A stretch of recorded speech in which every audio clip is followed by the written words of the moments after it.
Kaunawa sa lahat ng mga taga-Lireo at sa buong konseho. Nasimula ngayon sa sandali ng aking kamatayan ay inaatasan ko ang aking kapatid na si Danaya. Hindi lamang upang maging tagapangalaga ng aking brilyante ng hangin, kundi upang siya rin ang malili sa akin bilang bagong reyna ng Lireo. Ninagdaan ngayon sa panahon ng pamumuno ng kalimang reyna ng Lireo, Amihan, anak ni Menea.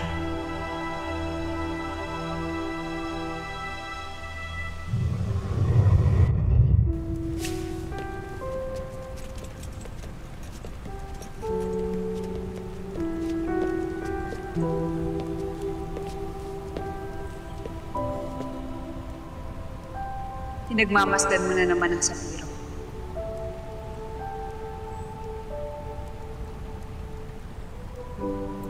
Ito ang sumpa ng pagiging reyna, Danaya. Maaari kang umibig at magkaanak sa lalaking itinatangi mo. Ngunit hindi mo siya maaaring angkin. At ganun din siya sa'yo. Walang ibang maaaring maging asawang isang reyna, kundi ang Lireo at ang kanyang mga katungkulan. At ikaw, Danaya, susundin mo ba ang batas na ito kung sakaling ikaw ang naging reyna? Hindi ako. Ang batas ay batas sa Amihan. Kaya hindi ako susunod. Kaya palagi kong sinasabi sa aking sarili, Danaya, na mas karapat dapat kang maging reyna kaysa sa akin.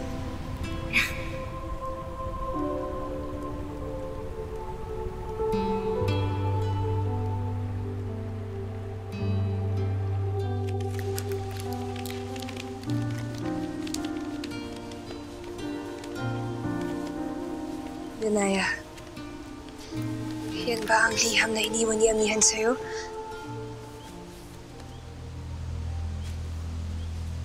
O ito nga. Ano ang sinasaad niya? Maaari ko bang basahin?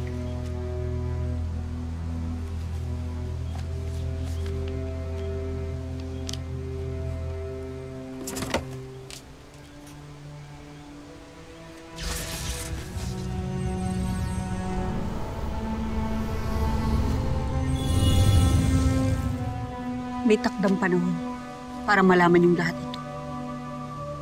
Ngunit di pa sa ngayon.